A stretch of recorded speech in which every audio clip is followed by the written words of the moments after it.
ओम ज्ञानतिमिरन्धस्य ज्ञानाञ्जनशलाकया चक्षुरुन्मीलितं येन तस्मै श्रीगुरवे नमः।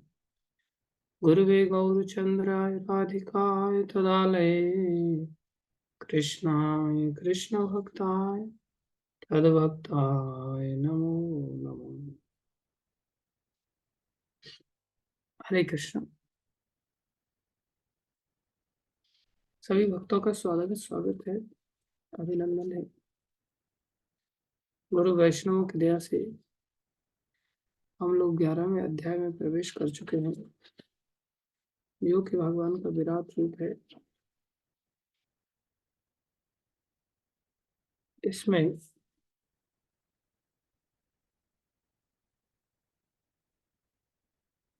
सर्वप्रथम अर्जुन ने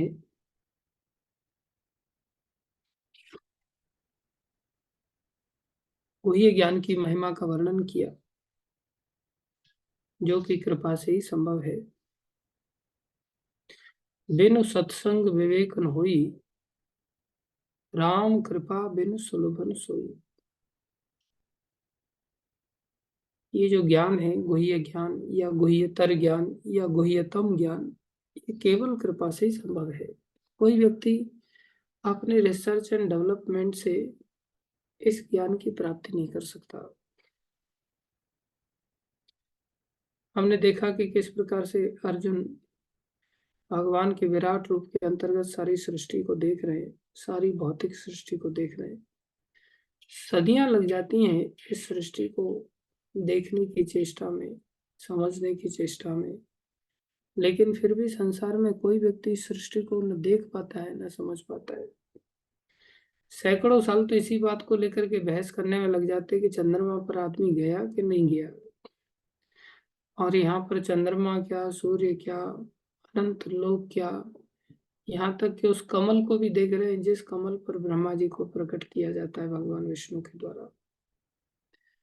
तो ये सारी सृष्टि को अर्जुन एक ही जगह पर बैठे बैठे सब कुछ देख पा रहे हैं, और हम लोग संसार में उछल कूद करके दुनिया भर का अरबों खरबों रुपया खर्चा करके रॉकेट वगैरह के माध्यम से, अलग अलग उपायों के माध्यम से प्रयास करते इस सृष्टि को जानने का, तो भी हम अच्छी तरह से जान ही नहीं सकते। तो ये सब ज्ञान, चाहे गुह्य ज्ञान है या भौतिक जगत का स्थूल ज्ञान है, या गुह्य ज्ञान है आत्मा के बारे में, या गुह्यतर ज्ञान है जिसमें कि कौन सा प्रोसेस है जो सर्वश्रेष्ठ है भगवान को समझने के लिए, इसे भक्ति घोषित किया, या गुह्यतम ज्ञान है जिसमें भगवान का, भगवान के भक्तों के साथ जो नाता है, जो संबंध है, वो बड़ा दुर्लभ है, उसको भी जाना जा सकता है। ये सब कैसे जाने जा सकते हैं? भगवान की कृपा के माध्यम से, और कोई उपाय नहीं। भगवान की ये कृपा कैसे प्राप्त होती है? भगवान की ये कृपा कोई भी जीव प्राप्त कर सकता है जब जीव समर्पण करता है, शरणागति लेता है। इसलिए अर्जुन यहाँ कह रहे हैं, मद अनुग्रह परमम गुह्यम अध्यात्म संगीतम। जब हम अपने प्रयास से किसी भी चीज को प्रयास करते हैं तो उल्टा हम अहंकारी हो जाते हैं। अहंकारी हो जाते हैं तो हमारा मोह और बढ़ जाता है, मोह नष्ट नहीं होता। लेकिन जब हम शरणागत होकर के जो विधि है उसके अनुसार चलने की चेष्टा करते हैं, तद विधि प्रणिपातेन परिप्रश्नेन सेवया उपदक्षम ते ज्ञानम ज्ञानेन तत्व दर्शिना। वो तत्व का दर्शन करा देता है ज्ञान। तो हम सबको सर्वप्रथम अनुग्रह प्राप्त करने की चेष्टा करनी चाहिए। या तो हम भगवान का अनुग्रह प्राप्त करने की चेष्टा करें, या भगवान के प्रतिनिधि जो परंपरा में आते हैं, भगवान की जो भक्त होते हैं, उनसे हम अनुग्रह की चेष्टा करें। केवल और केवल हमारे अंदर यही वृत्ति अधिक से अधिक हो कि हम कैसे कृपा पात्र बन पाए। हम सबको कृपा सिद्ध बनने की चेष्टा करनी चाहिए। तो अर्जुन जैसे वैष्णव जो इतने सामर्थ्यशाली हैं, वो यहाँ घोषणा कर रहे हैं, और जब ऐसा ज्ञान प्राप्त हो गया तो मोह अयम विगतो मम, मेरा सारा मोह है प्रभु नष्ट हो गया। और अर्जुन ने भगवान के चरणों में यहाँ पर निवेदन किया। भगवान की अक्षय महिमा को जब उन्होंने सुना, सुनकर के भगवान की अनुभूति किया, अनुभूति के साथ ही भगवान को उन्होंने अपनी इच्छा व्यक्त की। तीसरे श्लोक में, ये पहले 4 श्लोक अर्जुन की भावना को व्यक्त करते हैं और निवेदन को व्यक्त करते हैं। जहाँ उन्होंने इच्छा की, देखो भगवान अपने भक्तों की इच्छा के प्रति कितने सजग रहते हैं। कोई भी इच्छा के लिए भगवान तैयार हो जाते हैं। और अर्जुन ने अपनी विनम्रता भी फिर दर्शाई। यदि आप चाहें तो, हम लोग तो अपनी चाहत को ऊंचा रखते हैं, भगवान की चाहत को नीचा रखते हैं। हमें ये पता ही नहीं होता कि भगवान चाहते क्या है। हम तो ये जानते हैं कि हम क्या चाहते हैं। आज भगवान से प्रार्थना करेंगे, आज अगर कढ़ी पूड़ी मिल जाए या कढ़ी खिचड़ी मिल जाए या हलवा पूड़ी मिल जाए, प्रभु आपको पता है ना हमारी चाहत क्या चल रही है अभी। छोले कुलचे मिल जाएं, पराठे मिल जाएं, प्रभु आपको मेरी चाहत पता है ना, और ये पूरी हो जाए तो बड़ी कृपा होगी आज आपकी। तो हमारी चाहत की जब भगवान पूर्ति कर देते तो हम सोचते ये कृपा है। नहीं, हमें भगवान की चाहत के बारे में सोचना चाहिए कि भगवान क्या चाह रहे हैं। अपनी इच्छाओं को व्यक्त करने का अधिकार है, लेकिन भगवान की चाहत के अंतर्गत। हम भगवान की चाहत के ऊपर जाकर के अपनी इच्छाओं को रख देते हैं। तो अर्जुन ने अपनी चाहत को भगवान की इच्छा के अंतर्गत रखा, यदि आप चाहें तो। और दूसरा उन्होंने ये भी रखा कि मेरे को अगर आप योग्य समझे तो। भगवान के द्वारा जब इन प्रार्थना को सुना गया तो भगवान ने तुरंत इच्छा की पूर्ति के लिए तैयार हो गए। और भगवान कहने लगे, पश्य में पार्थ रूपानी, मेरे तुम इन रूपों को देखो। और जब भगवान कहने लगे कि तुम मेरे इन अनंत रूप को या विराट रूप को तुम ऐसे नहीं देख पाओगे, तुम्हें भौतिक दृष्टि जो तुम्हारी है, वास्तव में तो यहाँ पर हमें दिखाई ऐसा दे रहा है कि भगवान साधारण दृष्टि से कृष्ण को देख रहे हैं और दिव्य दृष्टि प्रदान की जाएगी अभी उनको नहीं। आचार्य वर्णन कर रहे हैं कि जो रूप कृष्ण से आ रहे हैं उन रूपों को देखना कितना कठिन होगा। जो रूप कृष्ण से आ रहे हैं जब उनको ही देखना कठिन है, तो कृष्ण को देखना अपने आप में क्या आसान है? कृष्ण को देखना तो और कठिन है।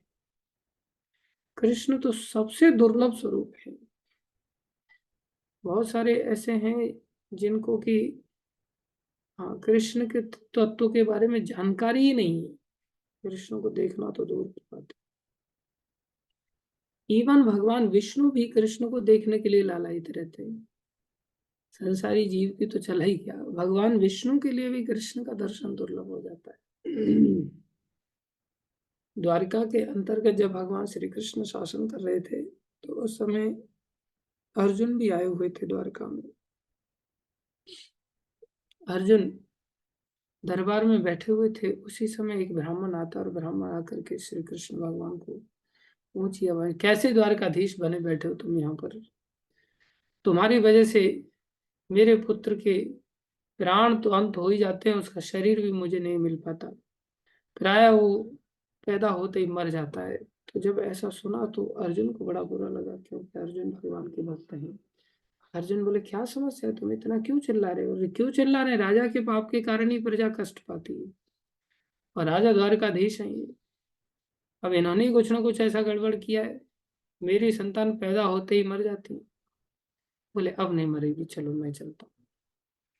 तुम क्या कर लोगे जब द्वारकाधीश भी कुछ नहीं कर पा रहे? नहीं नहीं भैया, मैं बोल रहा हूँ ना, अगर इस बार तुम्हारी अगर संतान चली जाए तो फिर मैं अग्नि समाधि ले लूंगा। तो अर्जुन की इस बात, बोले मैं अर्जुन बोल रहा हूँ आखिरकार, उन्होंने अपना ही, वो सोच रहे थे भगवान श्री कृष्ण तो मेरे मित्र ही है ना, आखिरकार वो तो मित्रवत प्रेम रखते थे। तो कृष्ण को ऐसा नहीं समझ रहे थे वो कृष्ण बहुत महान है। कृष्ण के साथ नेचुरल प्रेम था उनका, मित्रवत प्रेम था। बुआ का लड़का है ना, ऐसा समझ करके वो सोच रहे थे ये तो मेरे मामा के लड़के हैं। तो मामा के लड़के बुआ के लड़के में आपस में प्रीति होती है। मामा के लड़के का रिश्ता थोड़ा छोटा होता है, बुआ के लड़के का रिश्ता थोड़ा बड़ा होता है। तो अर्जुन कृष्ण की बुआ के लड़के हैं और कृष्ण अर्जुन के मामा के लड़के हैं। तो आपस में दोनों मित्र भी हैं, भाई भी हैं, और उनको ऐसा कोई जानकारी नहीं है प्रीति के कारण कि ये कृष्ण साक्षात भगवान है। इसलिए तो केशव शब्द का उच्चारण किया उन्होंने, इसलिए तो यादव शब्द का उच्चारण किया, मतलब यदुवंशियों में एक पुत्र पैदा हुए हैं। तो इस प्रकार से भगवान को उन्होंने उच्चारण किया था। तो वहां पर बोले मैं हूं ना, मैं अर्जुन हूँ, आखिरकार हस्तिनापुर से आया हूँ, मेरे गांडीव की टंकार सारा संसार जानता है, चलो। तो लेकर के चल पड़े। वो ब्राह्मण कह रहे हैं कि देखते हैं तुम्हारे गांडीव के अंतर्गत क्या शक्ति है, देख लेना, नहीं तो फिर ऐसा ना हो कि तुम्हें समाधि लेनी पड़ जाए। बोले नहीं नहीं, कुछ नहीं होगा, चलो। तो चले गए। वहां पर जाकर के उन्होंने बाणों से पूरा एक कवच निर्माण कर दिया उनके मकान का। पूरा बाण ऐसे छा दिए उन्होंने कि एक परिंदा भी, एक पक्षी भी अंदर नहीं घुस सकता। लेकिन हुआ क्या, संतान पैदा हुई, और पैदा होने के साथ ही ना केवल खत्म हो गई, उसका शरीर भी गायब हो गया। पहले तो शरीर गायब नहीं होता था, इस बार तो शरीर भी गायब हो गया। अब तो ब्राह्मण लगा उनको चिल्लाने के लिए, चले आए अर्जुन गांडीवधारी अपनी बड़ी, तुम डींगे मार रहे थे, देखो अब तो मेरी संतान तो पैदा हुई, लेकिन पैदा होने के बाद इस बार तो कम से कम शरीर भी नहीं, जिसको पकड़ के रो लेते थे हम, इस बार किसको रोए पकड़ कर।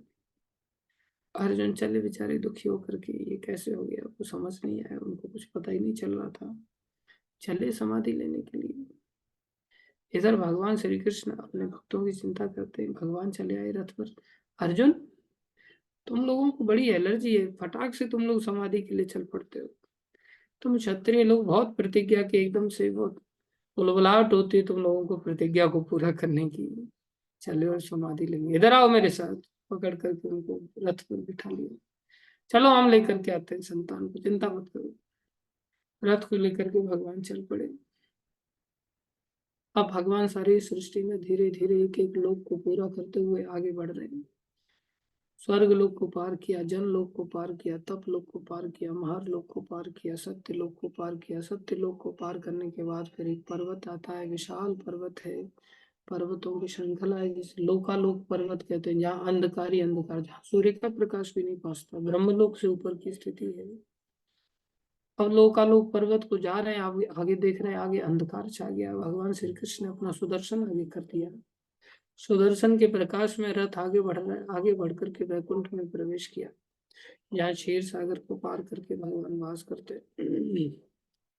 वहां भगवान विष्णु ने भगवान श्री कृष्ण का स्वागत किया। अर्जुन सारा दृश्य देख रहे हैं, हे भगवान, यहाँ तो स्वयं नारायण भगवान का स्वागत कर रहे हैं। स्वागत किया, और भगवान कहने लगे मुझे वो संतान दे दो। बोले हाँ, मैं ही संतान लेकर के आया था। तो अर्जुन आश्चर्य में डूब गए। यमदूत संतान लेकर के जाते तो अलग बात थी, यमलोक में जाते तो अलग बात थी, या तो वैकुंठ लोक में विष्णु ही भगवान संतान को लेकर के आ गए। ऐसा इन्होंने क्यों किया। प्रार्थना करने लगे, आपके संतान को क्यों लेकर के आ गए। बोले वास्तव में मेरी भगवान श्री कृष्ण को देखने की इच्छा थी। ये श्री कृष्ण दर्शन इतना दुर्लभ है कि मैं चाहता था कि इनके दर्शन मुझे प्राप्त हो। इसलिए मैंने सोचा अब क्या किया जाए, द्वारका से संतान को उठा करके लेके आ गया, जिससे कि पीछे पीछे ये चले आएंगे। इसलिए मुझे भगवान के दर्शन करने का सौभाग्य प्राप्त हुआ, इसलिए मैंने ऐसा किया। अर्जुन हैरान हो गए, हे भगवान। कई बार बंसी भगवान जब बजाते हैं ना, तो बंसी भेद करके सारे ब्रह्मांडों को वैकुंठ तक चली जाती है, और जब वैकुंठ में जाती है तो आश्चर्य में डूब जाते हैं। ब्रह्मा ही नहीं, सभी आश्चर्य में डूबते हैं। यहाँ तक कि भगवान नारायण भी लक्ष्मी माता के साथ आश्चर्य में डूब जाते हैं। लक्ष्मी जी ठकठकी लगा करके देखने लग जाती, ये बंसी की ध्वनि कहाँ से आ रही। बोले ऐसी ध्वनि तो आज तक कभी सुनी नहीं। तब भगवान नारायण कहते हैं देवी, ये भगवान श्री कृष्ण ही बंसी बजा रहे हैं, और ये ब्रज में बंसी की ध्वनि आ रही है, चलो हम भी ब्रज में चलते हैं और भगवान की सेवा करते हैं। भगवान स्वयं अपना धाम छोड़ करके, वैकुंठ छोड़ करके भगवान श्री कृष्ण की सेवा के लिए, उस बंसी ध्वनि का आनंद लेने के लिए यहाँ ब्रज में आ जाते हैं, और भगवान के लिए सुंदर सुंदर सरोवर बनाते हैं। जो देव सरोवर है काम्य वन में, ये नारायण और लक्ष्मी ने ही बनाया था, भगवान श्री कृष्ण और राधा रानी की प्रसन्नता के लिए। ये भगवान श्री कृष्ण की सामर्थ्य है, जिनके दर्शन करने के लिए वैकुंठ से आते हैं। उन श्री कृष्ण के साथ भगवान के आदान प्रदान कर रहे हैं अर्जुन। बिल्कुल फेस टू फेस होकर के। और भगवान कह रहे हैं तुम्हें अगर मेरा विराट रूप देखना है तो बोले दिव्य दृष्टि चाहिए। ये कैसी विचित्र बात है। अर्थात भगवान के परम भक्त जो होते हैं वो भगवान का प्रेम रूप में दर्शन करते हैं। प्रेमांजन छुरित भक्ति विलोचनैन संता सदैव हृदय सुविलोकयन्ति। संत लोग सदैव प्रेम से अभिभूत होकर के भगवान श्री कृष्ण का साक्षात दर्शन करते, साक्षात आदान प्रदान करते हैं। बोले अब दृष्टि कौन सी चाहिए? बोले अब भौतिक दृष्टि चाहिए तुमको। ये दिव्य दृष्टि कौन सी वाली भगवान दे रहे हैं? बोले ये दिव्य दृष्टि भगवान भौतिक वाली दे रहे हैं। भौतिक होते हुए ये दिव्य है, ये भगवान की भगवत्ता है। क्योंकि जो भगवान का विराट रूप है, ये विराट रूप प्रभुपाद जी तात्पर्य में वर्णन करें, ये नित्य रूप नहीं है। भगवान के अन्य सभी रूप तो नित्य हैं, जो लीलाएं भगवान ने की हैं वो सभी नित्य स्वरूप हैं, लेकिन जो विराट रूप है ये नित्य नहीं। ये सृष्टि की, भौतिक सृष्टि की सत्ता के अंतर्गत है। अर्थात भौतिक सृष्टि जब तक है तब तक ही रहेगा, भौतिक सृष्टि का जब नाश होगा तभी नष्ट हो जाता है। इसलिए प्रभुपाद जी इसको अनित्य कहते हैं, ये नित्य नहीं। तो बोले ये भौतिक है एक प्रकार से, लेकिन कृष्ण समाये हुए हैं, इसलिए दिव्य भी है। तो ये कौन सी दृष्टि मांग दे रहे हैं भगवान? बोले भौतिकता के अंतर्गत दिव्यता वाली, एक आध्यात्मिकता के अंतर्गत दिव्यता वाली जो प्रेम की दृष्टि है, जिसमें कि भगवान के साथ प्रेम के साथ आदान प्रदान किया जाता है। जो भगवान के शुद्ध भक्त प्राप्त करते वो तो ऑलरेडी है अर्जुन के पास। भगवान यहाँ पर अभी ऐश्वर्य वाली दृष्टि दे रहे हैं। प्रेम वाली दृष्टि से निम्न स्तर की दिव्यता होती है, उसको कहते हैं ऐश्वर्यमयी दृष्टि। भगवान श्री कृष्ण का अब यहाँ ऐश्वर्य देखेंगे, उसके लिए भगवान ने कहा तुम्हें मैं दृष्टि देता हूँ। जैसे हम लोग हैं ना, हम लोगों को भौतिक चीजें दिखाई देती हैं। वो अलग बात है कि हमें भगवान का ना ये विराट रूप दिखता है, ना हमें आध्यात्मिक जो श्री कृष्ण द्विभुज रूप है ना वो दिखता है, क्योंकि हमारे अंदर न तो प्रेम है, न तो आध्यात्मिकता की दिव्यता है, न भौतिकता के अंतर्गत दिव्यता है। हमारे अंदर कोई दिव्यता है ही नहीं। हम तो निपट पशु हैं, जो पशुओं की तरह सिर्फ संसार में दृष्टि मात्र रखते हैं और अपने शिकार की खोज में बस इधर उधर चक्कर लगाते रहते हैं। वो भी हमारी एक अपनी दृष्टि है। लेकिन यहाँ भगवान ने दिव्य दृष्टि प्रदान किया, जिससे कि तुम मेरे जो भौतिक अनित्य रूप है, जो कि सृष्टि काल तक ही रहता है, उसके पश्चात नष्ट हो जाता है, उस रूप को तुम देख पाओ। तो भगवान श्री कृष्ण यहाँ आंखें देखते हैं।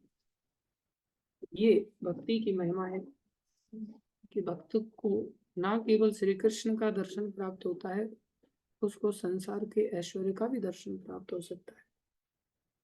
लेकिन जो संसारी व्यक्ति है उसको केवल संसारी ऐश्वर्य प्राप्त हो सकता है, अगर वो आगे बढ़ता भी है तो। लेकिन जब तक भक्त नहीं बनेगा उसको प्रेम रूपी चक्षु नहीं प्राप्त होते और वो भगवान को द्विभुज रूपी श्री कृष्ण के दर्शन नहीं कर सकता। उसके पश्चात हमने 9वें 10वें 11वें 12वें श्लोक में देखा कि जिसमें 13 14 ये 14 श्लोक तक धृतराष्ट्र को संजय ने भगवान के रूप के बारे में बताया, और संजय ने आखिर में बताया अर्जुन के बारे में।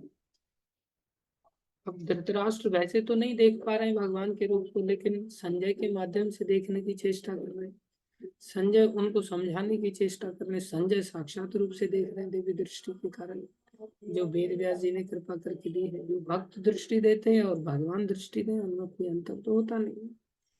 तो संजय तो देख रहे हैं, अब संजय धृतराष्ट्र को समझा रहे हैं। अब संजय कैसे समझाएं धृतराष्ट्र को? इतना अद्भुत प्रकाश भगवान का दिखाई दे रहा है, उसको प्रकाश को कैसे समझाएं? तो समझाने के लिए उन्होंने एक एनालॉजी दिया कि देखो संसार में तुमने कभी सूर्य का तो अनुभव किया होगा, या सूर्य के प्रकाश का तो अनुभव अंधा व्यक्ति भी कर लेता, आंख बंद करके उसको भी पता चलता है कि हाँ ये अंधेरा है और ये प्रकाश हो गया। कई बार हम सोते रहते हैं, कोई आकर के कमरे की लाइट जला देता है, आंख तो बंद है लेकिन पता चल जाता है कि हाँ लाइट जल गई। तो ऐसे ही अंधा व्यक्ति जबकि जन्म से तो अंधे ही थे, लेकिन फिर भी सूर्य के प्रकाश के बारे में उनको अनुभव था, और उनको इसी प्रकार से कहने लगे कि उस समय अर्जुन भगवान के विश्व रूप में एक ही स्थान पर स्थित हजारों भागों में विभक्त ब्रह्मांड के अनंत अंशों को देख सका, और कहने लगे दिवी सूर्य सहस्रस्य। बोले ऐसा लगा कि जैसे दिन में एक सूर्य नहीं, हजार सूर्य एक साथ एकत्रित हो गए हों, इस प्रकार का इतना प्रकाश में भगवान का रूप हो गया। सूर्य के बारे में उनको जानकारी थी, तो उसको ही एम्पलीफाई करके उनको ही विस्तारित रूप दे करके समझाने की चेष्टा कर रहे हैं अर्जुन को, धृतराष्ट्र। और अर्जुन के बारे में बता रहे हैं कि अर्जुन ने जब ऐसे दिव्य स्वरूप को देखा तो अर्जुन एकदम से हाथ जोड़ करके विनम्र हो गए और प्रार्थना करने लगे, बताने लगे भगवान को कि आपके अंतर्गत उन्हें क्या क्या दिखाई दे रहा है। और अर्जुन ने भगवान के अंतर्गत कमल पर आसीन ब्रह्मा, शिव जी तथा समस्त ऋषियों को सबको देखा, जैसा कि कल वर्णन किया था। ये सृष्टि का पूरा आरंभ से ही सारा कुछ देख रहे हैं। हमें पता होना चाहिए कि सृष्टि का आरंभ किस प्रकार से भगवान करते हैं। सर्वप्रथम भगवान श्री कृष्ण ही अपना विस्तार करते हैं और बलराम जी के रूप में अपने आप को प्रस्तुत करते हैं। ये फर्स्ट एक्सपांशन है, पहला विस्तार है भगवान का। भगवान श्री कृष्ण अपने अंदर से बलराम जी को प्रकट करते हैं। आप लोगों ने चार्ट कभी सुना हो या देखा हो, प्रभुपाद जी ने प्लैनेटरी सिस्टम का एक चार्ट एक्सप्लेन किया है भागवतम के अंदर से। राय हरीश कॉन्सेंटर के अंतर्गत कहा जाता है कैसे सृष्टि का उदय हुआ, कैसे सृष्टि दो भागों में बटी हुई है, आध्यात्मिक जगत और भौतिक जगत, इस प्रकार से उसमें सब विस्तार से बताया जाता है। उसमें सर्वप्रथम बताते हैं, आप संक्षेप में थोड़ा सा समझ लो। भगवान श्री कृष्ण अपना विस्तार करते हैं सर्वप्रथम और बलराम जी के रूप में प्रकट होते हैं। फिर बलराम जी अपना आगे विस्तार करते हैं और चतुर्व्यूह विष्णु रूप में प्रकट होते हैं, जिसमें कि सर्वप्रथम वासुदेव, प्रद्युम्न, अनिरुद्ध और संकर्षण, ये चार रूपों में भगवान बलराम जी अपना विस्तार करते हैं। वासुदेव, प्रद्युम्न, संकर्षण, अनिरुद्ध, ये प्रथम चतुर्व्यूह है। इसमें से जो संकर्षण वाले जो भगवान हैं वो अपना और विस्तार करते हैं और उनके द्वारा भी यही चार प्रकार के तत्व आगे विस्तारित होते हैं, प्रकट होते हैं। उसमें भी वासुदेव, प्रद्युम्न, संकर्षण की जगह महासंकर्षण कहलाते हैं और उनके बाद अनिरुद्ध, ये द्वितीय चतुर्व्यूह होता है। पहला चतुर्व्यूह वासुदेव, संकर्षण, प्रद्युम्न और अनिरुद्ध। द्वितीय चतुर्व्यूह में वासुदेव, संकर्षण, प्रद्युम्न और अनिरुद्ध ये भी होते हैं, लेकिन इसमें जो संकर्षण है वो महासंकर्षण का। ये महासंकर्षण से आगे चल करके लक्ष्मी नारायण प्रकट होते हैं और उन लक्ष्मी नारायण से आगे चल करके महाविष्णु प्रकट होते हैं और उन महाविष्णु के रोम रोम में से अनंत ब्रह्मांड सोने के आकार के छोटे छोटे अंडे जैसे अनंत ब्रह्मांड प्रकट होते हैं महाविष्णु के रोम रोम में से। उन्हीं महाविष्णु से जितने भी ब्रह्मांड हैं, प्रत्येक ब्रह्मांड का जो गर्भ है, उस गर्भ के अंदर जो पानी है उसे गर्भ उदक कहते हैं। उदक माने पानी। ब्रह्मांड का नीचे का जो गर्भ है, उस गर्भ में जो नीचे की ओर जो पानी है, उस पानी में एक विष्णु प्रकट होते हैं जो महाविष्णु से आते हैं, उनको गर्भ उदक शाही विष्णु कहते हैं। अर्थात गर्भ के अंदर जो पानी है उसमें सोने वाले, उसमें शयन करने वाले विष्णु, तो गर्भ उदक शाही विष्णु कहते हैं। उन गर्भोदकशाही विष्णु की नाभि से एक कमल निकलता है और उस कमल के ऊपर साक्षात ब्रह्मा प्रकट होता है। हाँ, ये वाला फोटो आप देख रहे हैं तो आप समझ सकते हैं। नीचे वाला जो, हाँ, ये एक ब्रह्मांड के अंतर्गत अब हम घुस गए। इस ब्रह्मांड से बाहर महाविष्णु होते हैं, जो महाविष्णु ऐसे ऐसे अनंत ब्रह्मांडों को प्रकट करते हैं। और महाविष्णु जब सांस छोड़ते हैं बाहर की ओर, तब ऐसे ब्रह्मांड बाहर आ जाते हैं और महाविष्णु जब सांस लेते हैं तब ऐसे ब्रह्मांड अंदर चले जाते हैं। मतलब समझ लो जैसे हम लोग कपालभाति करते हैं, सांसें अंदर खींचना बाहर छोड़ना, ऐसे कपालभाति करते हैं। जब महाविष्णु का कपालभाति एक प्रकार से, उसमें एक ब्रह्मांड आ जाता है बाहर और ब्रह्मांड अंदर चला जाता है। हमारी कपालभाति से तो थोड़े बहुत रोग ठीक हो जाते हैं, लेकिन भगवान जो महाविष्णु है उनकी कपालभाति में जब वो सांस छोड़ते तो सारी सृष्टि बाहर और जब सांस लेते तो सारी सृष्टि अंदर। केवल सांस का अंतराल है। महाविष्णु से एक और विष्णु आते हैं, उनको गर्भ उदक शाही विष्णु कहते हैं। एक ब्रह्मांड के अंदर, जिसमें कि नीचे की जो और जो पानी होता है उसमें जो भगवान शयन करते हैं, उन विष्णु के नाभि से एक कमल निकलता है और उस कमल पर ऊपर जाकर के ब्रह्मा प्रकट होता है। इस नाभि के द्वारा जो कमल निकलता है, इस कमल के अंदर ही, इस कमल की नाल के अंदर ही 14 लोक होते हैं। 14 प्लेनेटरी सिस्टम कहते हैं, कमल की नाल के अंदर, बाहर नहीं, अंदर। अभी यहाँ आपको बाहर दिख रहा होगा कमल लाल, अंदर बीच में रह गई और बाहर सब चीजें डिटेल दिखाई गई, क्यों कमल लाल के अंदर ये सब चीजें एक्सप्लेन नहीं की जा सकती, इसलिए बाहर लिख करके बताया। इसमें बीच का लोक धरती लोक है, उसके पश्चात फिर बाकी लोक हैं। अब थोड़ा सा देखेंगे इसमें, नीचे की ओर जाएंगे तो अतल है, उसके बाद वितल है, उसके बाद सुतल लोक है, उसके बाद तलातल लोक है, उसके बाद महातल लोक है, उसके बाद रसातल लोक है, उसके बाद पाताल लोक है। ये नीचे के लोक हैं। और भूलोक से ऊपर भूवर लोक है। उसके बाद जहाँ राक्षस लोग रहते हैं, इससे ऊपर स्वर्ग लोक है, उसके ऊपर महर लोक है, उसके ऊपर जन लोक है जहाँ सप्त ऋषि रहते हैं, उसके ऊपर तप लोक है, और उसके ऊपर सत्य लोक है जहाँ ब्रह्मा जी रहते हैं। इसलिए भूलोक से ऊपर के लोगों को हायर प्लैनेट्स कहते हैं, भूलोक को मिडल प्लैनेट कहते हैं, और नीचे के लोगों को लोअर प्लैनेट्स कहते हैं। ऊपर के लोकों में सटल सुख पाए जाते हैं, ये सूक्ष्म स्तर के होते हैं जो हमारी इन जड़ आंखों से दिखते नहीं है, लेकिन सूक्ष्म स्तर पर इनकी अनुभूति की जा सकती है, दिव्य स्तर पर इनकी अनुभूति की जा सकती है। जो बीच के लोग होते हैं उसमें सटल एंड ग्रॉस, अर्थात सूक्ष्म और स्थूल दोनों ही प्रकार के सुख और दुख पाए जाते हैं। और यहाँ पर चीजें दिखाई भी देती हैं और बहुत सारी चीजें ऐसी जो नहीं भी दिखाई देती हैं। नीचे के जो लोग होते हैं वहां पर स्थूल सुख की अधिकता पाई जाती है। इस प्रकार से ये पूरी की पूरी त्रिलोकी होती है जो गर्भोदकशाही विष्णु से प्रकट होती है। इसमें ऊपर का जो लोक है, जहां पर आप देखेंगे माता दुर्गा के पास में एक भगवान विष्णु है। ये जो भगवान विष्णु हैं, इनको क्षीर उदक शाही विष्णु कहते हैं। अर्थात ये पूरे ब्रह्मांड के ऊपर में एक क्षीर सागर है जो दूध का सागर है। उस दूध के सागर में क्षीर उदक शाही विष्णु, अर्थात दूध के सागर में शयन करने वाले भगवान विष्णु क्षीर सागर में विराजमान रहते हैं।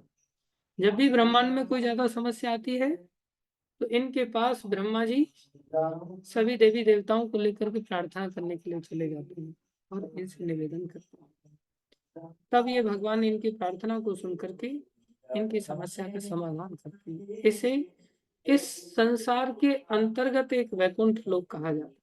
ये संसार के अंतर्गत ही एक वैकुंठ लोक है। ये सब यूनिवर्स से परे ब्रह्म ज्योति है, और उससे परे आध्यात्मिक जगत है, वहां भी बहुत सारे वैकुंठ लोक हैं, लेकिन ये ब्रह्मांड के अंदर का वैकुंठ लोक है। इससे बाहर के भी वैकुंठ लोक हैं जो अनंत हैं।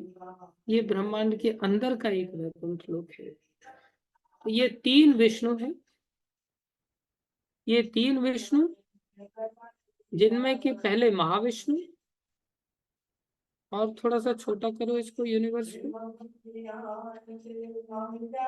जिसमें सबसे पहले थे महाविष्णु, जिनके रोम रोम से ऐसे एक नहीं अनेक ब्रह्मांड निकल करके आ रहे थे। जैसे आप ये एक ब्रह्मांड देख रहे हैं, इसके आगे पीछे भी ऐसे ही ब्रह्मांड आपको दिखाई दे रहे होंगे। तो महाविष्णु, महाविष्णु के बाद गर्भोदक्षय विष्णु, गर्भोदक्षय विष्णु से क्षीरोदक्षय विष्णु, और क्षीरोदक्षय विष्णु ही प्रत्येक कण कण के अंतर्गत घुस जाते हैं।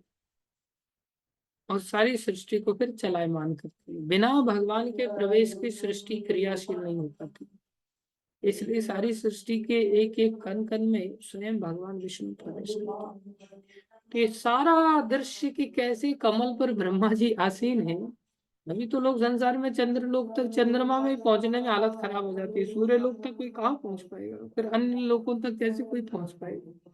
लेकिन अर्जुन यहाँ पर पश्यामि देवांस तब देव देहे, हे कृष्ण आपके इस देह के अंतर्गत मैं सब चीजें देख रहा हूँ। सर्वांश तथा भूत विशेष संघान ब्रह्मानमीशम कमलासनस्थ, कमल के आसन पर बैठे हुए ब्रह्मा जी को भी मैं देख रहा हूँ। ये भगवान की भक्त के ऊपर कृपा है, भगवान का भक्त के ऊपर अनुग्रह है कि भगवान के अनुग्रह के कारण कुछ भी असंभव नहीं होता भक्त के लिए, भक्त सब कुछ देख पाता है।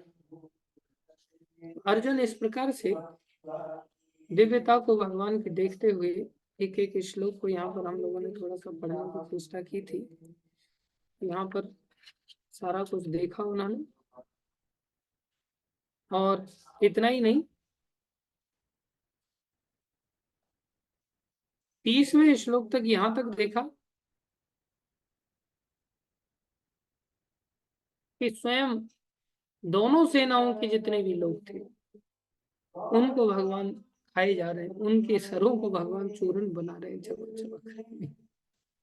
और ये सारी बातें संजय भी वहां व्यक्त कर रहे हैं, संजय भी देख रहे हैं।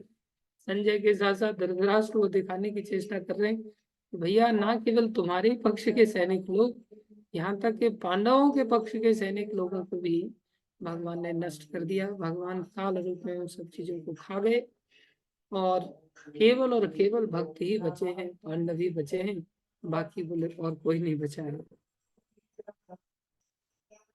आगे कह रहे हैं जिस प्रकार नदियों की अनेक तरंगे समुद्र में प्रवेश करती, उसी प्रकार ये समस्त महान योद्धा भी आपके प्रज्वलित मुखों में प्रवेश कर रहे हैं। अर्जुन ये सारी चीजें देख रहा था, मैं समस्त लोगों को पूर्ण वेग से आपके मुख में उसी प्रकार प्रविष्ट होते हुए देख रहा हूँ जिस प्रकार पतंगे अपने विनाश के लिए प्रज्वलित अग्नि में कूद पड़ते हैं। जैसे पतंगा दौड़ करके जाता है ना, और आग को अंगीकार करके तुरंत एकदम से फ्राई हो जाता है, भून जाता है पूरी तरह से, ऐसे ही बोले आपके मुंह में ये सारे के सारे चले जा रहे हैं। हे विष्णु मैं देखता हूँ, अभी भगवान को यहाँ कह रहे हैं, हे विष्णु मैं देखता हूँ कि आप अपने प्रज्वलित मुखों से सभी दिशाओं के लोगों को निकले जा रहे हैं। आप सारे ब्रह्मांड को अपने तेज से आपूरित करके अपनी विकराल झुलसाती किरणों सहित प्रकट हो रहे हैं। अब अर्जुन भगवान से प्रार्थना कर रहे हैं हाथ जोड़ करके, हे देवेश कृपा करके मुझे बतलाइए कि इतने उग्र रूप में आप कौन हैं। मैं आपको नमस्कार करता हूँ। पहले नमस्कार नहीं किया था भगवान को उन्होंने, अभी विराट रूप के अंतर्गत जब देखा तो भगवान को नमस्कार करने लगे। कृपा करके मुझ पर प्रसन्न हो, अभी भगवान की प्रसन्नता की कामना कर रहे। आप आदि भगवान है, मैं आपको जानना चाहता हूँ क्योंकि मैं नहीं जान पा रहा हूँ कि आपका प्रयोजन क्या है। भगवान ने कहा, अभी भगवान ने जब प्रार्थना सुनी अर्जुन की, भगवान को देख करके अर्जुन घबरा गए और भगवान ने फिर उनके उत्तर दिया, कालो अस्मि लोकक्षय अकृत प्रवृद्धो, बोले मैंने समस्त जगतों को विनष्ट करने वाला मैं काल हूँ। लोकान समाहर्तुम इह प्रवृत्तः ऋते अपि त्वाम न भविष्यन्ति सर्वे ये अवस्थिता प्रत्यनीकेषु योधा। समस्त जगतों को विनष्ट करने वाला काल मैं हूँ और मैं यहाँ समस्त लोगों का विनाश करने के लिए आया। तुम्हारे पांडवों के सिवा दोनों पक्षों के सारे योद्धा मारे जाएंगे, भगवान ने घोषणा कर दिया। देखो भगवान दो रूपों में प्रकट हुए यहाँ, एक तो भगवान पहले जो द्विभुज रूप से दर्शन दे रहे थे, और एक ये दूसरा रूप जो अर्जुन ने प्रार्थना करने पर देखा, विराट रूप, भयानक रूप, जिसमें कि सारी सृष्टि को देखा। सारी सृष्टि किसके अंतर्गत है, अब भगवान ने यहाँ अपने रूप का सार रूप में वर्णन किया, बोले मैं काल रूप हूँ। ये सारी सृष्टि काल के अधीन, हम सब इस सृष्टि के अधीन। अगर हम भगवान श्री कृष्ण का रूप नहीं देख पा रहे ना, ये समझना चाहिए हम इस सृष्टि के रूप को देख पा रहे हैं, इस सृष्टि के अंतर्गत हम जो चीजें चल रही हैं उनको देख पा रहे हैं, लेकिन ये देखने का परिणाम क्या होगा? बोले विनाश, कुछ नहीं। समस्त सृष्टि पाताल लोक से ब्रह्मलोक तक सब की सब सृष्टि काल के अधीन है, सब की सब सृष्टि काल रूप है भगवान का। भगवान कह रहे हैं तुम्हें दो रूपों में से कोई ना कोई एक रूप तो देखना पड़ेगा। अर्जुन भगवान के भक्त है, इसलिए भगवान ने घोषणा की तुम्हें छोड़ करके। देखो भक्त काल को जीत लेता है, इसी ब्रह्मांड में है अर्जुन।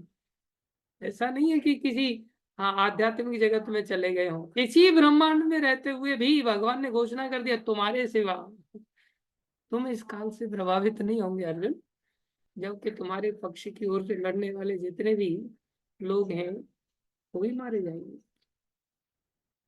इसलिए भगवान कह रहे हैं तस्मात उत्तिष्ठ यशो लभस्व। अर्जुन तुम खड़े हो जाओ, यशो लभस्व। देखो भगवान की दया, देखो भगवान यश देना चाहते हैं।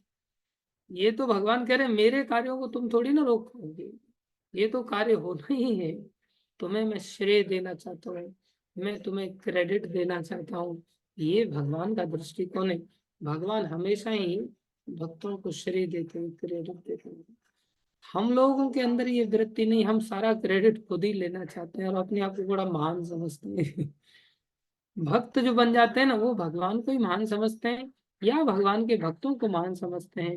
वो खुद को कभी महान नहीं समझते, ये नहीं सोचते मैं आपके ऊपर कृपा कर रहा हूं और आप लगे तो मेरा यूज कर लो, मेरे को आप मैं बहुत इंटेलिजेंट हूँ, मैं बहुत इंजीनियर हूँ, मैं बहुत डॉक्टर हूँ, मैं बहुत अपने आप में स्मार्ट हूँ, मेरे पास संपत्ति है, मेरे पास ताकत है, मैं बहुत गायक कलाकार हूँ। आप चाहो तो मेरे को संतुष्ट करके मेरे से सेवा ले सकते हो, बाकी मैं अपने आप में बहुत महान हूँ। ये हमारी कैसी निपट मूर्खता है। हम भक्तों को ही सीधा कहते हैं, हम गुरुजनों को ही कहते हैं आपका काम नहीं होगा, आपके सारे काम रुक जाएंगे अगर मैं चला गया तो। इसलिए आप मेरे साथ दादागिरी मत दिखाइए, आप मेरे को ऑर्डर मत दीजिए, मेरी इच्छाओं के अनुसार आप ऑर्डर दीजिए, मेरी इच्छाओं से बाहर जाकर के ऑर्डर मत दीजिए। अगर ऐसा करेंगे तो मैं आपको तोड़ करके किसी दूसरे के पास चला जाऊं जो मेरी इच्छा के अनुसार मेरे को ऑर्डर देंगे। आप मेरी इच्छा के अनुसार ऑर्डर दीजिए तो मैं आपकी सहायता करूंगा। चलो हम सहायता करने चले गुरुजनों की, बताओ कैसी मूर्खता है, कैसे छोटे बच्चे हैं। और गुरुजन भी कई बार विनम्रता से हाँ भैया तेरी सहायता की मेरे को जरूरत है। जैसे प्रभुपा जी थे, शुद्ध भक्त है भगवान के, क्या कह रहे I am an old man what can I do. You young boys and girls, you American boys and girls, you are helping in my mission, how much my Guru Maharaj will be pleased over you because you are serving my Guru Maharaj directly.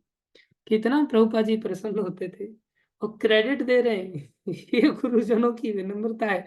जैसे भगवान श्रेय देना चाहते हैं ऐसे ही भगवान के शुद्ध भक्त भी सबको श्रेय देना चाहते हैं, करने वाले तो वास्तव में वही है। इसलिए भगवान ने यह घोषणा कर दिया तस्मात् उत्तिष्ठ यशो लभस्व।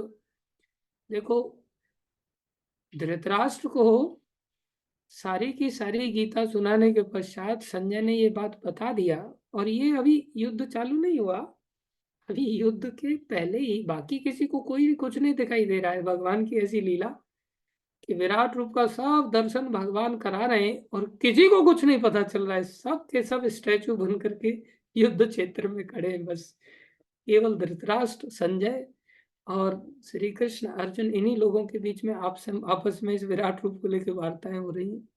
और अंत में सारा विराट रूप का दर्शन आदि कराने के पश्चात धृतराष्ट्र को संजय कहते भी हैं फिर क्या विचार है, आपने सब कुछ तो देख लिया, ये सब चीजें तो केवल और केवल नाटक होने वाली है। स्वयं श्री कृष्ण ने घोषणाएं कर दी है और सब मारे जाने वाले हैं। रिजल्ट क्या होने वाला है सारा घोषणा हो ही गई है, मतलब मैच फिक्स है पूरी तरह से। अब बताओ मैच खेलोगे या मैच से बाहर आ जाओगे? हारने वाले ऊपर से आप, आपकी सारी संतानें जाने वाली हैं। लास्ट में तो उन्होंने घोषित कर ही दिया था यत्र पार्थ धनुर्धर, जहाँ भगवान के पार्थ जैसे अर्जुन जैसे भक्त हैं, जहाँ स्वयं श्री कृष्ण यत्र योगेश्वरो कृष्ण यत्र पार्थ धनुर्धर, जहाँ श्री कृष्ण है योगियों के सर्वश्रेष्ठ स्वामी, बोले वहीं विजय होने वाली है। घोषणा कर दिया सीधा सीधा। धृतराष्ट्र को पूछा क्या विचार है? धृतराष्ट्र कहता है नहीं, युद्ध तो होगा, युद्ध से हम बाहर नहीं आना चाहते, युद्ध तो लड़ना चाहिए। और क्या सोच रहा है, काल अभी हो सकता है पांडवों के पक्ष में हो, लेकिन काल शायद हमारे पक्ष में आ जाए तो, काल हमारी ओर पलटी मार दे तो हमारा भी साथ दे सकता है। देखो दुर्योधन कैसी बुद्धि लगा रहा है, हम सब वैसी ही बुद्धि के साथ जीते हैं, धृतराष्ट्र वाली बुद्धि। हम सोचते हैं अभी थोड़ा काल खराब चल रहा है, लेकिन दिन सुधरेंगे, अच्छे दिन आएंगे। अच्छे दिन कभी नहीं आएंगे भैया, अच्छे दिन आते हैं जब हम भक्त भगवत भक्त बन जाते हैं, उससे पहले अच्छे दिनों की कोई संभावना नहीं करनी चाहिए। इधर अर्जुन निश्चिंत होकर के इस बात को सुन करके तैयार हो जाते हैं युद्ध लड़ने के लिए। और भगवान यहाँ कह रहे हैं तस्मात् उत्तिष्ठ यशो लभस्व जित्वा शत्रुन भुक्ष राज्यम समृद्धम। देखो तुम संसार के राज्य को भी भोगना अर्जुन। मई वैते निहता पूर्व में निमित्त मात्रम भव सव्य साचिन। तुम तो अर्जुन निमित्त हो। किसको निमित्त बना रहे, जो दुनिया का एक्सपर्ट धनुर्वेदता है, जिसने धनुर्वेद के अंतर्गत सबसे बड़ा ज्ञान अर्जित किया है, सर्वश्रेष्ठ धनुर्धर है, उसको भी भगवान करें तुम अपने आप को महान मत समझना, निमित्त हो बस। और हम कुछ फूटी कौड़ी जानते नहीं, दो पैसे की अकल नहीं, फिर भी हम सोचते नहीं नहीं, ये तो मेरी बुद्धि का परिणाम है, मेरा प्लान था, मैंने कहा था ना ऐसा करेंगे तो अच्छा हो जाएगा, देखा अच्छा हो गया कि नहीं हो गया, मैंने कहा था इसलिए हो गया। जबरदस्ती अपनी टांग अड़ाने की चेष्टा करते। अरे हम केवल और केवल निमित्त मात्र हैं, हमारी कोई सामर्थ्य नहीं। भगवान यहाँ कह रहे हैं केवल निमित्त मात्र हो सकते हो, और तुम चाहो तो यश ले सकते हो। द्रोणम च भीष्मम च जयद्रथम च कर्णम तथान्यानपि योध वीरान मया हंस मया हतांस्त्वं जहि मां व्यतिष्ठा युद्धस्व चेता शिरने सपत्ना। द्रोण भीष्म जयद्रथ कर्ण तथा अन्य महान योद्धा पहले ही मेरे द्वारा मारे जा चुके, जबकि इच्छा मृत्यु का वरदान है। अरे संसार में आप कितना भी प्रोटेक्शन लेकर के चलो, मरना है, भगवान ने जब सोच लिया मारना है तो मारना ही है। अतः तुम उनका वध करो और तनिक भी विचलित ना हो, तुम केवल युद्ध करो, युद्ध में तुम अपने शत्रुओं को परास्त करोगे, ये मेरा भविष्यवाणी है। अभी संजय यहाँ क्या विशेष बात कर रहे हैं, हे राजा। एतत् श्रुत्वा वचनम केशवस्य। केशव के वचनों को सुनने के पश्चात कृतांजलि, उन्होंने हाथ जोड़ लिए। संजय बता रहे हैं कृतांजलिर्वेपमान किरीटी नमस्कृत्वा भूय एवाह कृष्णम स गदगदम भीत भीत प्रणम्य। अभी इनका प्रणाम देखो कैसे भगवान को कर रहे हैं। संजय ने धृतराष्ट्र को कहा, हे राजा, भगवान के मुख से इन वचनों को सुनकर कांपते हुए अब अर्जुन कांप रहे हैं। ये भगवान की विराटता है, विराट का को देख करके अर्जुन कांप रहे। अर्जुन ने हाथ जोड़कर उन्हें बारंबार नमस्कार किया, फिर उसने भयभीत होकर अवरुद्ध स्वर से गदगद वाणी से, अभी उनसे कंठ से बोला नहीं जा रहा है। वो सीन विचार करो कैसा होगा। हम तो केवल भाषण मात्र दे रहे हैं, हम तो उसमें घुस नहीं पा रहे ना। भक्त नहीं है ना, जो भक्त होते हैं तो वो तो घुस करके चीजों को व्यक्त करते हैं, वो तो साक्षात देख पाते हैं, जैसे महाराज कुलशेखर थे। और वो सीन जिसमें कि अर्जुन गदगद वाणी से हाथ जोड़ करके भयभीत होकर के बारंबार प्रणाम करें। अर्जुन को वाच, अर्जुन ने क्या कहा कि बहुत विशेष प्रार्थना है जो अर्जुन की यहाँ से लेकर के आगे 46वें श्लोक तक अर्जुन की प्रेयर्स है, अर्जुन की प्रार्थना है। इस विराट रूप को देखने के पश्चात अर्जुन कैसी प्रार्थना करते हैं। अर्जुन उवाच स्थाने ऋषिकेश तव प्रकीर्त्या जगत प्रहर्षत्यनुरज्यते च रक्षांसि भीतानि दिशो द्रवन्ति सर्वे नमस्यन्ति च सिद्ध संगाः। अर्जुन ने कहा, हे ऋषिकेश, आपके नाम के श्रवण से संसार हर्षित होता है और सभी लोग आपके प्रति अनुरक्त होते हैं। देखो यहाँ पर भगवान के नाम की महिमा अर्जुन वर्णन कर रहे हैं। हम संसार में सभी दुखी हैं क्योंकि हम भगवान के नाम का आश्रय नहीं लेते। भगवान कह रहे हैं यहाँ पर, अर्जुन कह रहे हैं, हे ऋषिकेश, आपके नाम के श्रवण से सारा संसार कैसा होता है? बोले सारा संसार प्रहर्षति। हर्षति माने प्रसन्न होना, प्रहर्षति माने प्रकृष्ट रूपेण हर्षति, चारों तरफ से आदमी प्रसन्न हो जाता है। बोले सारा संसार हर्षित होता और सभी लोग आपके प्रति अनुरज्यते, आपके प्रति अनुराग उत्पन्न हो जाता है। ये नाम की महिमा है। तब प्रकीर्त्या, कीर्त्या माने कीर्ति।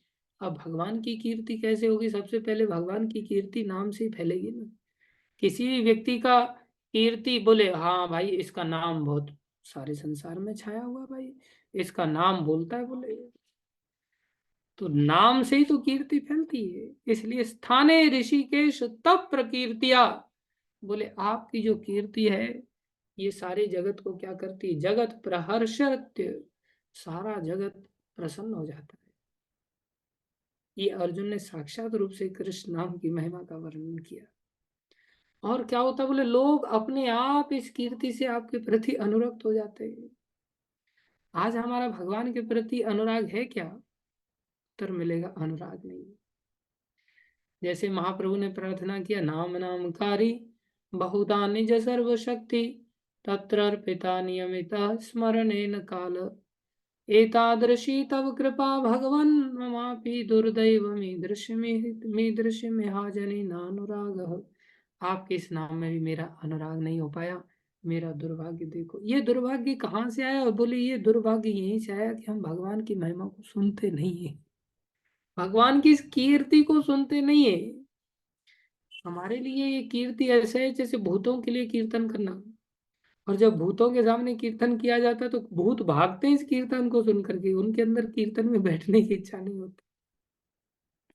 हम सब भूत बुद्धि वाले लोग हो गए, हमारी सब बुद्धि दूषित हो गई है, इसलिए भगवान का नाम, भगवान का गुणगान अच्छा नहीं लगता। लेकिन इसे अगर हम सुनेंगे ना तो अपने आप ही हमारा भगवान के प्रति अनुराग उत्पन्न हो जाएगा। तो भगवान यहाँ कह रहे हैं, हाँ अर्जुन यहाँ कह रहे हैं, यद्यपि सिद्ध पुरुष आपको नमस्कार करते हैं किंतु असुरगण भयभीत हैं और इधर उधर भाग रहे हैं। यह ठीक ही हुआ है। देख रहे हैं यहाँ, सर्वे नमस्यन्ति च सिद्ध संघा, जो सिद्धों के संघ हैं, जो सिद्धों के समूह हैं, वो तो आपको सब नमस्कार कर रहे हैं। रक्षांसि भीतानि दिशो द्रवंती, जो राक्षस लोग हैं वो भयभीत होकर के अलग अलग दिशाओं में बेचारे भागते हुए नजर आ रहे हैं। तो हम लोग कई बार दुष्ट लोगों से परेशान रहते हैं, ये दुष्ट लोग हमें परेशान करेंगे, ऐसा करेंगे वैसा करेंगे, हमारे अंदर शक्ति होनी चाहिए, ताकत होनी चाहिए, इसलिए हम संसार के संग्रह में लग जाते हैं। लेकिन प्रहलाद महाराज को देखो, हिरण्यकश्यपु के भय से देवता भी घबराते थे, लेकिन एक प्रहलाद जैसे बालक के भय से हिरण्यकश्यपु घबरा रहा है। तो ये साक्षात रूप से ऐसे उदाहरण देखने में आते हैं जो अर्जुन यहाँ पर अपनी आंखों से देख रहे हैं। और क्या कह रहे हैं यहाँ, कस्माच्च तेन नमेर महात्मनः गरीयसे ब्रह्मणो अप्यादिकत्रे अनंत देवेश जगत निवास त्वम अक्षरम सदसत तत्परम यतः। हे महात्मा, आप ब्रह्मा से भी बढ़कर हैं, अर्जुन घोषणा कर रहे। गरीयसे ब्रह्मणो, आप ब्राह्मण अर्थात ब्रह्मा, आप ब्राह्मण जिनसे ब्राह्मण संस्कृति आती है, बोले उन ब्रह्मा से भी आप सर्वश्रेष्ठ हैं। आप आदि सृष्टा हैं, तो फिर वे आपको सादर नमस्कार क्यों न करें? अभी आदि सृष्टा जब देखेंगे तो नमस्कार की वृत्ति अपनी आई आप ही आएगी। हमारे अंदर नमस्कार की वृत्ति क्यों नहीं आती? क्योंकि हम चाहते हैं दुनिया हमें नमस्कार करे, क्योंकि हम सब कुछ बना करके खिला रहे हैं, हम सब चीजें क्रिएट कर रहे हैं, हम पालन कर रहे हैं, हम संहार करता है, इसलिए कोई हमें नमस्कार नहीं करता तो हमें बुरा लगता है, हम अपने आप को सबसे महान समझते हैं। जब हम भगवान को और भगवान के भक्तों को महान समझेंगे तो हमारे अंदर नमस्कार की वृत्ति अपने आप आ जाएगी। जैसे छोटे बच्चे होते हैं ना, उनको अकल नहीं होती, उनको कोई अतिथि दिखाई देता है तो माँ बाप कहते चल राम राम कर इसको, वो एकदम से अकड़ के खड़ा रहता है, नहीं करूंगा मैं राम राम वो ना प्रणाम करता है ना राम राम करता है। उसको थप्पड़ मारने का भी चेष्टा करते तब भी वो अकड़ जाता है, नहीं करता। लेकिन जब उसे ये पता चलता है ना सामने वाले के पास ये चॉकलेट मिलने वाली है, तब फिर वो राम राम करने लगता है, क्योंकि उसको पता है कि ये मेरे बस की तो बात है नहीं, ये तो सामने वाले ने दिया है। ऐसे ही जब हम भगवान की भगवत्ता को जानते हैं ना, तो भला भगवान को हम क्यों प्रणाम नहीं करेंगे। लेकिन कुछ ऐसे मूर्ख हैं जो भगवान से पा करके भी भगवान की ओर देखते नहीं। उनको पता ही नहीं कि भगवान हमें दे रहे। जैसे एक बड़ा व्यक्ति, उसने देखा इस गांव के लोग बेचारे बड़े भूखे नंगे हैं, बड़े दुखी रहते हैं। तो उसने क्या किया, अपनी छत से घी का पैकेट, आटे की पैकेट और ब्रेड की पैकेट, शहद की पैकेट, चीनी की पैकेट, ये सब पैकेट्स ऊपर से डालना चालू कर दिया। और जब डालना चालू कर दिया, एक आध व्यक्ति जंगल की ओर गया। इसका मकान थोड़ा सा गांव से बाहर था। तो उसने नीचे की ओर देखा, पैकेट पड़े हुए हैं, उठा उठा करके लेकर के गया। चार छह लोगों को बता, अरे वहां पैकेट पड़े हुए हैं। दौड़ दौड़ करके सब जा जा करके पैकेट उठा उठा करके लेकर के जा रहे हैं। सब बड़े खुश हो रहे हैं, एकदम से मेरे को पैकेट में इतना कि आपस में वो लोग झगड़ा करने लगे। जैसे पाकिस्तान में आटे को लेकर के झगड़ा होता है ना आजकल, एक आटे की बोरी को लेकर के चार लोग खींचातानी करते हैं, ऐसे वहां झगड़ा करने लग गए लोग। अभी ये बेचारा उदार व्यक्ति इन लोगों की दयनीय दशा को देख करके ऊपर से सारे पैकेट गिरा रहा था। लेकिन इसने देखा एक व्यक्ति भी मेरे को नहीं देखता, सारे के सारे पैकेट उठाने में ही व्यस्त हैं, और पैकेट ही नहीं उठा रहे, आपस में झगड़ा करे। वो करे मेरा है, वो करे मेरा है, जबकि है किसी का नहीं। है तो वास्तव में मेरा, मैंने दिया है। लेकिन मेरे को क्रेडिट देने के बजाय इस चीजों को लेकर के आपस में ही झगड़ा कर रहे, आपस में ही कलह कर रहे। सब चीजें तो दी मैंने, लेकिन मेरी ओर देखने का नाम ही नहीं ले रहे। तो प्रणाम कहाँ से करेंगे जब देखा ही नहीं दे रहा व्यक्ति, तो धन्यवाद कैसे करेंगे जब देख ही नहीं पा रहे। वो व्यक्ति अपने गुरुजी के पास गया, गुरुजी को जाकर के कह रहे कैसे बेवकूफ लोग हैं, आपस में झगड़ा कर रहे, मेरी ओर देखें तो मैं एक एक व्यक्ति को उसके हाथ में फेंक करके दूंगा, चिंता की बात क्या है, मेरी ओर देखें तो सही, मेरे को प्रणाम तो करें, थोड़ा मेरा सम्मान तो करें, मैं तो इनको बिना मांगे ही दे रहा हूँ। जब भी मेरी ओर देखेंगे तो क्या मैं इनको नहीं दूंगा, अवश्य दूंगा। लेकिन ये देखते ही नहीं। तो फिर गुरुदेव कहते हैं एक काम करना, बोले क्या, अगली बार जब ये आए ना उठाने के लिए सुबह सुबह, तब ऊपर से छत से ईंट के छोटे छोटे टुकड़े इनके सर पे मारना ऊपर से। तो उसने ऐसा ही किया, गए और जाकर के ऊपर से ईंट मारना चालू किया। मतलब ऐसी वाली भारी वाली ईंट नहीं जिससे कि सारी फट जाए, थोड़ा थोड़ा चोट आ जाए, ऐसी ऐसी ईंट मारना चालू किया। जब ऐसी ईंट मारना चालू किया, सब के सब ऊपर देखने लगे, देखो अरे इसने मारा, पकड़ो, बोले यही है यही है, बोले इसको छोड़ना नहीं, सब के सब ऊपर चढ़ने की चेष्टा करने लगे। लेकिन उसका मकान कोई साधारण थोड़ी था, चिल्लाते ही रह गए, कोई चढ़ तो पाया नहीं। लेकिन उन कष्टों ने उनको दिखा जरूर दिया कि ऊपर वाला व्यक्ति है। लेकिन उन बेवकूफों को ये अकल नहीं आई कि पैकेट भी किसी ने फेंके हैं। हम सब उसी कैटेगरी के लोग हैं संसार में।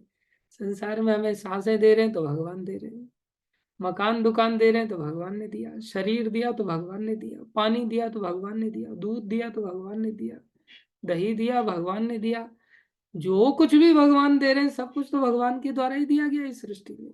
हम जाते हैं जाकर के भर भर के नदी से पानी ले आते हैं, जाकर के भर भर के समुद्र से रत्न आदि निकाल करके ले आते हैं, जा जा करके खान में से सोना निकाल करके ले आते हैं। और सब एक दूसरे को मिल गया बोले, खान मिल गई, यूपी में खान मिल गई बोले, अभी आंध्रा में खान मिल गई, यहाँ पर सोने की खान मिल गई, अब ये स्टेट बहुत अमीर हो जाएगा, ऐसा हो जाएगा वैसा हो जाएगा। अनाज भगवान दे रहे हैं, फल फ्रूट भगवान दे रहे हैं, सब कुछ भगवान दे रहे हैं। लेकिन हम मूर्ख भगवान की ओर कभी देख ही नहीं पाते, हमारी दृष्टि उधर होती नहीं। हाँ, जब भगवान अचानक से किडनी फेल कर देते हैं, एक छोटा सा पत्थर मारते हैं और किडनी फेल हो जाए, ओ किसने की है, किसने की, ये पत्थर कहाँ से आया। अचानक से कोई समस्या आती है, भगवान बोले मूर्खो, तब से तुम देखने का नाम नहीं ले रहे थे मेरी ओर, अब मैं दिखाता हूँ तुमको। तो भगवान जब थोड़ा सा दंड देते ना, तब सब अरे सब भगवान ही कर रहा है। और फिर कहते भगवान को मेरे से क्या दुश्मनी थी, उसके साथ तो बढ़िया बढ़िया कर रहे हैं, मेरे साथ ऐसा गड़बड़ कर रहे हैं। भगवान सबको ही दंड देते हैं, सबको ही दुख देते हैं। वास्तव में दुख क्यों दे रहे हैं भगवान, इसीलिए देते हैं जिससे हम भगवान की ओर देख पाए। सुखों से तो हम भगवान को देख नहीं पा रहे हैं। जब कोई सुखों से देखने लग जाए तो भगवान दुख देंगे ही नहीं। आचार्य कहते हैं ना, दुख में सुमिरन सब करे, सुख में करे न कोई। जो सुख में सुमिरन करे, तो दुख काहे को होय। अगर सुख में भगवान का ध्यान रखे व्यक्ति, तो भगवान पत्थर क्यों मारेंगे। भगवान तो देख रहे हैं, ये कृतज्ञ है। अर्थात दो प्रकार के लोग होते हैं, एक तो कृतज्ञ और एक कृतज्ञ। कृतज्ञ उसको कहते हैं जो हमारे लिए सामने वाले व्यक्ति ने कुछ कार्य किया, हम उसे जानते ही नहीं। और कृतज्ञ उसको कहते हैं कृतम ज्ञेयम इति कृतज्ञम। जो सामने वाले व्यक्ति ने हमारे लिए कुछ किया है, उसको जानना। ज्ञेयम मतलब जानना, उसे जान करके उसके प्रति धन्यवादी होना, उसके प्रति विनम्रता के साथ प्रणाम करना, सम्मानित करना। जैसे छोटा बच्चा वैसे तो सम्मान कर नहीं रहा था, चॉकलेट मिली तो सम्मान करने लगे। ऐसे हम मूर्खों को ये बात समझनी होगी कि इस संसार में कोई कुछ नहीं कर सकता, केवल और केवल भगवान ही सबके रक्षक हैं, भगवान ही सब कुछ देने वाले हैं। पितामह भीष्म, द्रोणाचार्य, कर्ण, अश्वत्थामा, जयद्रथ, इन सबको धृतराष्ट्र कारण समझ रहा था अपनी सुरक्षा का, अपनी विजय का, अपने ऐश्वर्य का। बोले इनकी वजह से हम रक्षित हैं। ना व्यक्ति खुद के कारण रक्षित है, ना किसी और के द्वारा सुरक्षित हो सकता है। केवल और केवल भगवान श्री कृष्ण की सुरक्षा से ही हर व्यक्ति सुरक्षित हो सकता है। इसलिए भगवान ने यह घोषणा कर दी, अर्जुन इनमें से कोई बचने वाला नहीं है, तुम चाहो तो शरीर ले सकते हो। इसलिए यहाँ पर भगवान श्री कृष्ण को अर्जुन प्रार्थना करते समय कह रहे हैं, हे महात्मा, आप ब्रह्मा से भी बढ़कर हैं, सबसे बढ़कर केवल भगवान ही है। आप आदि सृष्टा हैं, तो फिर वे आपको सादर नमस्कार क्यों न करेंगे। हर व्यक्ति अपने आप नमस्कार करेगा। हे अनंत, हे देवेश, हे जगन निवास। हम तो बोलने के लिए मुंह से कह देते हे जगन्नाथ, हे नित्यानंद, ये क्या हुआ। हाँ, अरे जगत निवास हमें दिखाई नहीं देते कि वास्तव में भगवान कैसे जगत के निवास हैं। आप परम स्रोत, अक्षर, कारणों के कारण तथा इस भौतिक जगत से परे हैं। इस प्रकार से अर्जुन यहाँ पर भगवान को घोषणा कर रहे हैं, प्रार्थना कर रहे हैं, और प्रार्थना करके स्थिति को प्रकट कर रहे हैं कि भगवान की सत्ता क्या है। हम सबको भगवान की सत्ता को अर्जुन के इन उपदेशों के माध्यम से जो उन्होंने देख करके यहाँ पर व्यक्त किए हैं, और आगे बड़े सुंदर अर्जुन की भावनाएं हैं। 46वें श्लोक तक आगे आएंगे, और उसके पश्चात फिर भगवान वर्णन करेंगे।